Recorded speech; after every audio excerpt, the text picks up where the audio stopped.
Hello, it is Lisa from Lisa's Paper Hearts, here to show you a quick paper bead making tutorial.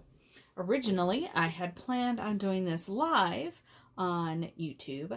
However, once I got to YouTube and put everything in and thought I was good to go, it was kind of a last minute thought that I had, and went in to try it. YouTube said I couldn't do a live for 24 hours after I set up this live option, and I had no idea. So unfortunately, this is recorded, but I think it's going to be fine.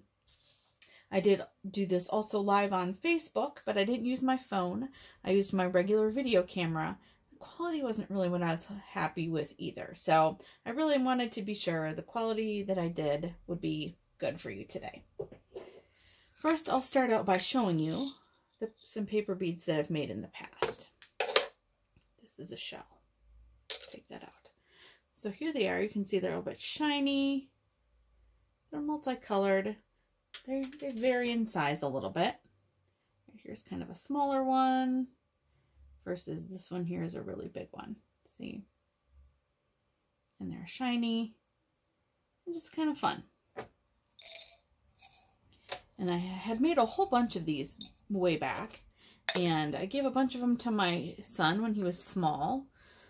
So that he could work on his fine motor skills. That's supposed to be good for children. And then I think they all ended up getting thrown away. And now that I'm doing junk journals and things, I think they're really fun to use as little embellishments, but I only have a few left. And I didn't have a lot of color variety, so I wanted to make a few more. So I set about doing that. And then I was talking about things to do with magazines on a different video, and had somebody say you should show how to do those paper beads. So I thought I would show how I make them. I actually learned from a YouTube video many years ago, so it feels like now I'm kind of repaying that favor by bringing that back with a tutorial today. You can see here I have a bunch of these strips of paper. So I do mine with the triangle method, where the paper is cut into these triangles. I have them all face up based on the side that I think I want to use. And some paper, when you cut them, like both sides are pretty. I could use either side of this. And some, well, that one's okay too. Some of them are like a, pharmaceutical ad or whatever, and they're probably like this. Probably not all that interesting on the other side.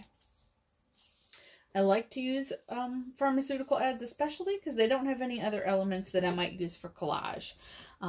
Even like this one, if I make this into a bead, I might be a little sad because I actually like this as kind of a retro collage thing. So I'm going to actually put this on the bottom and see if I feel like using it or if I change my mind. But this one is fine. This kind of funny, blurry textured girl I wouldn't use for a collage, I don't think. And I like this really bright yellow. It's a fun color. Now, when I learned how to do it, the advice was actually that I go through and mark and figure out how big I wanted the beads. 1 inch or 1.5 inches. And the smaller the bead, the harder it is to kind of string it up on the toothpick. And the larger it is, supposedly the easier. I'm not sure that's 100% true, but that's, I think, was the advice at the time. So I went through and marked them, and it's easier to cut them that way, or supposedly. But I decided I didn't really need that, and I don't. I don't care if they're all the same size or not. This particular cutter I have, this is 1 inch, I think. This little platform here is 1 inch. I could use my other cutter that lets me slide through, but I think this particular blade cuts better on this thinner magazine type paper. So this is what I do. I also think this works better when it starts at the fatter end. So I'm going to slide it over here just to make it, I think, hopefully easier for me to show you. This magazine page had a little fold in it. Let's just unfold it a little bit. That won't hurt it when I make the bead. So what I do is just kind of estimate, all right, what looks like about 1 inch. Make sure I have some of that corner, right, and I can kind of feel that. I want to make sure I've got a little bit of a lip there. It doesn't even have to be a perfect point. That's fine. And then I just slide it over. Look at that. That'll be a really pretty yellow bead with a little bit of pink on it. You can also, if you don't have magazines, if you're a digital magazine person, you can take a regular paper and you could, or if you're trying to coordinate like inks, I know some people are really big into having everything be perfectly color coordinated. I'm not one of those people. Generally, every once in a while I might get into a color coordinating phase, but generally I'm fine if things aren't perfectly color coordinated. But if you are a color coordinated kind of person, you could take a regular white sheet of paper, color with your ink, do some ink blending. That would be really pretty. Do the same method and make those beads, and it would then the beads would have that color of that ink that you were using for your project, and you could have everything perfectly matched if you're that person. And you don't even have to color the whole thing. You could just color the edge, but if you're going to go, so you could cut all the edges first and then color them. I actually took a bead where I was wondering what it would look like to have a gold edging, and I used a gold Sharpie. And that turned out really pretty too. Like, it's mostly gold with just little bits of color. And I kind of like that. I might do that again. So I thought that turned out pretty. Anyway, so then when I get to the, hopefully saw that when I got to the other side is really easy. So again, just line it up, make sure I have a little bit of paper kind of hanging over the edge. I think it's about 1 inch there. Cut it. There's my triangle. And then on the way back, it's really easy. You just make sure you have the corner here, and I make sure my paper is straight. And that's it. So I can go through that pretty quick and make some of these pretty yellow strips. I won't do them all right now, just for time, but I will show you the next step. The next step in the process is the wrapping of the beads onto the toothpicks. Now, like the cutting of the magazine, as well as the wrapping of the toothpicks, and really even the gluing.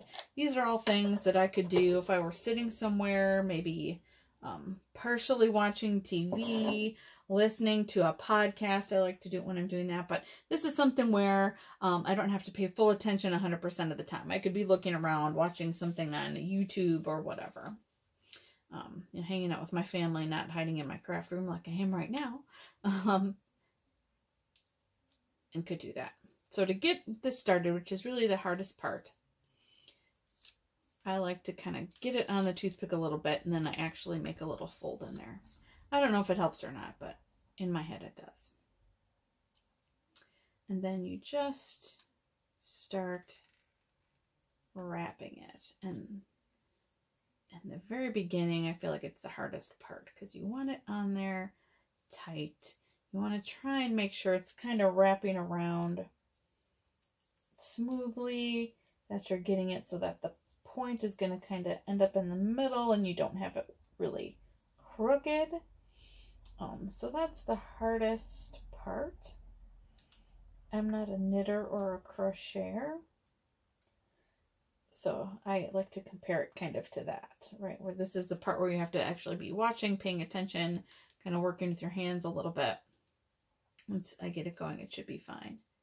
And I'd actually talked about wondering if I could use my paper quiller with this. I do still wonder how that would work. But then I wouldn't have the sticks that I used to do the other process. So I'd have to slip it off and be able to still slip it onto a toothpick, which is probably fine. It doesn't even necessarily have to be. I just think the toothpick really helps for the next step, which is the glue. Anyway, I feel like this is going pretty good now. And I'm just trying to make sure that it's going a little bit even, so I don't have all the steps, I like to call them, on one side versus the other. It's looking fine. I can always adjust it. Some people might do glue randomly kind of throughout. I don't do that because then I feel like if I don't have the steps the way I want them, it's glued down. I'm kind of stuck with it then. It does help if I let it go and it explodes. Putting a little glue on would keep that from happening, but I've only had that problem once or twice, and it just takes a second to go back and re-roll it, so it doesn't really matter. There we go. This is coming really pretty. I like this. I like kind of the gold and the yellow. I think it's pretty nice. So I'll wrap this on here. Then when I get to the end, so Hopefully you've been able to see that when I get to the end. Put a little dot of glue. Any glue will work. I've used Elmer's school glue. Works fine. This just happened to be what I had handy, and it has a nice little point on it. The nice little point is handy when you're doing these small little pieces. Right, and just roll it on there. Easy. And there you go. That'll be really cool. This would look nice with like a bead journal, I think. It's got kind of that honeycomb feel to it. All right, so that's how you do it. Just take the toothpick, wrap it on, let it go. Doesn't have to be anything fancy. Now again, to be courteous of time and not have this go on forever, the next step is the sealing up. Now I will tell you, I made a mistake. When I watched the original videos and when I made my first batch of beads, the person who had given the video said to use Judykins paper glaze. And I did use Judykins paper glaze. It worked awesome. It was shiny. It got hard. I loved it. The advice I got was awesome.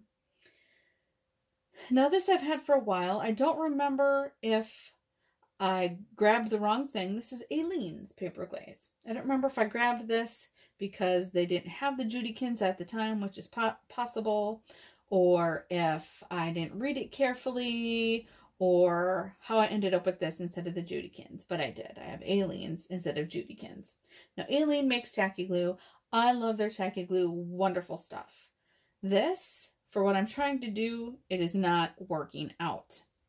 It says it makes it shiny and glass-like, but I don't really think it does. Because I put it on some of these beads and they are matte. They're not shiny at all. The ones that I have that are shiny, I don't know if you can really even tell in there. So these ones were the ones that I put this on. And they're not shiny at all. They're matte. And these ones, if I can hopefully capture it a little bit in the light here, these ones I put something else on and they have turned out better. So what I ended up putting on, because I want that shiny look, is this Fun Stampers Journey glaze. I actually don't have very much left of this. I had done some diamond painting, and I think that is when I discovered that this was not clear and shiny. I tried to use this on a diamond painting to seal it up. I did one and some of the diamonds were popping off, and I thought this with the really fine tip, I could glue them down really nice, but it wasn't giving the shine. It was giving the matte, and I was very upset. But I knew this. I've used this for other things. I knew this was shiny and kind of glass-like when it got dry. So I used this, and now I don't have very much left. I did order more the other day. You can order this now through Spellbinders. Spellbinders owns Fun Stampers Journey, and they sell this glaze in a 2-ounce bottle through Spellbinders. It might be available other places as well, but Spellbinders is where I got it. So I have another 2-ounce bottle coming hopefully soon. But there's enough in here for me to give you the idea. The other thing that person had suggested was that you use an old nail polish bottle to put your glaze in and paint it on. And I don't have any old nail polish bottles, and I'm not interested in dumping out any nail polish that I currently have. So what I've done instead is just kind of put it on the bead a little bit and then wipe it on, which is working just fine. I do have ultrafine glitter, and it might be really pretty somewhere in the course of this to put some ultrafine glitter on here too.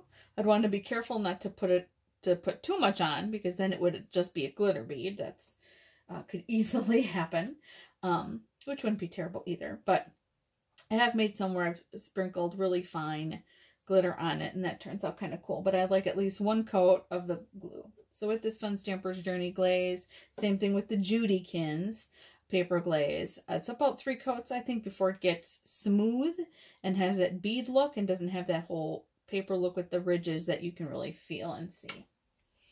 So you just put a few kind of thin coats. It doesn't have to be crazy heavy. So now, in the absence of this nail polish thing, and I can't get this top off to put this in a little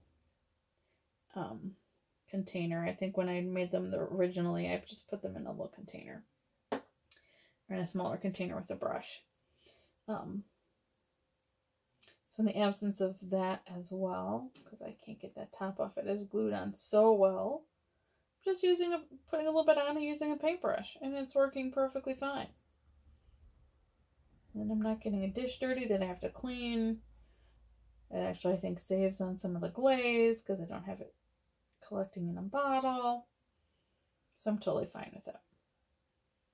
All right, and there we go. Easy peasy. Again, you could do this watching TV. No big deal. This one came off the toothpick, which does also happen. And this foam, I like to keep them in the foam. It makes them easier to hold. Or go somewhere to let them dry, I guess. This is like that kind of gushy, kind of plasticky foam. In the past, I've used the really hard styrofoam. And that, first of all, it seems like it makes a big mess everywhere. And secondly, it seems like it doesn't self-heal. Like this almost feels like self-healing. I could stab it hundreds and hundreds of times and it's not going to have all these little holes in it like Swiss cheese, which the other stuff does. So if you can find a piece of this and you're going to make the paper beads, this kind of plasticky foam is way better, I think. And just an opinion. Right, and I just put a little bit of this on there. There we go. And these did have that Judykins glaze on first. Again, but they just turned out matte and not shiny and made me a little bit sad. And now the good thing about the thinner coats is that, well, first of all, it dries quickly, which is really it. But this paper glaze and most of these clear glazes are kind of self-leveling. So putting a really thin coat on keeps it from like all pooling down on the end of the toothpick. Right, or ending up with a big blob on the bottom. So there you go. Then I would just do a bunch of those and I'd let them dry overnight probably, and then do another one. And that's it.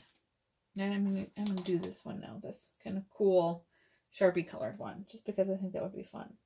Let's just see how the Sharpie, I'm expecting it to be relatively permanent, but let's just see how this Sharpie holds up to the glue. That's one thing I think if you're doing inking with the glue, you want to make sure whatever ink you use is a little bit waterproof,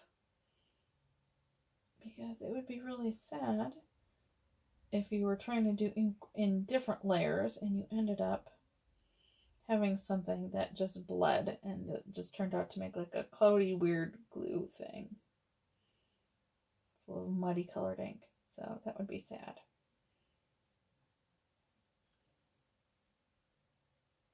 There we go. I actually put kind of a lot of glue on this one, but that's all right.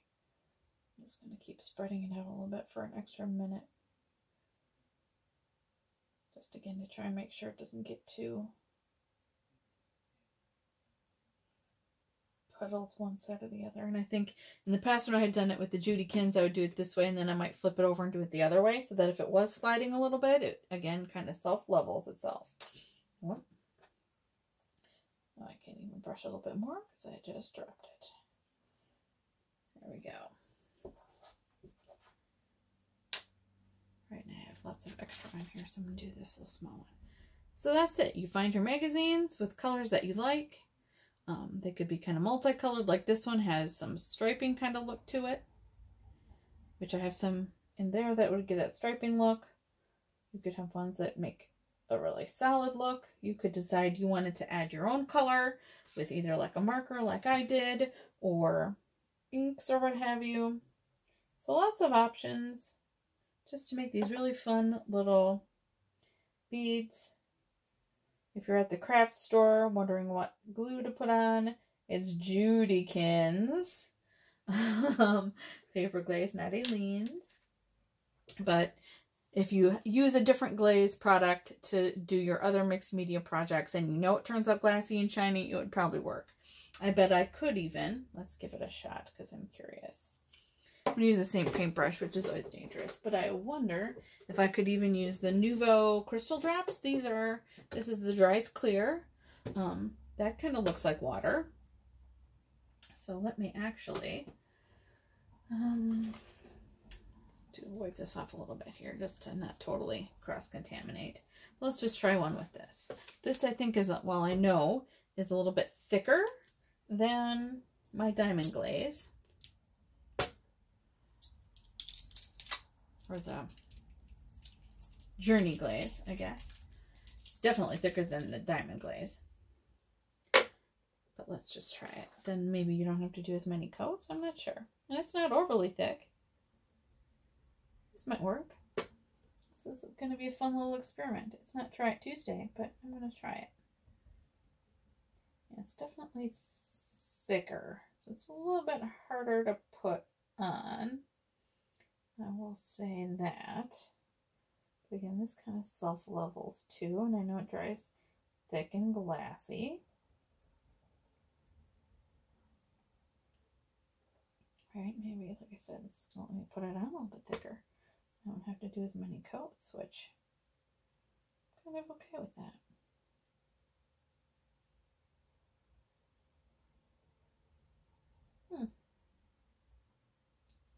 We'll see how it dries and turns out.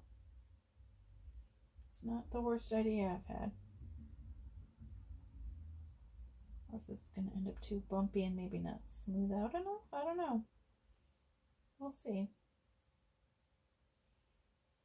See how that looks when it dries. I'm going to put that one kind of in the middle so I can go back and look at it. There we go. All right. Thank you so much for watching. I hope you learned a little bit about the fun of making paper beads. Again, they're fun. They're easy. It's a great kids project. If you have kids who need some, well, this would help kids with fine motor, just making the beads. Right? It's a great way to recycle. It's not at all expensive. At least if you get the right glue right out of the bat, that'll help you even more. So I think that was fun, and I hope you enjoyed it. Bye.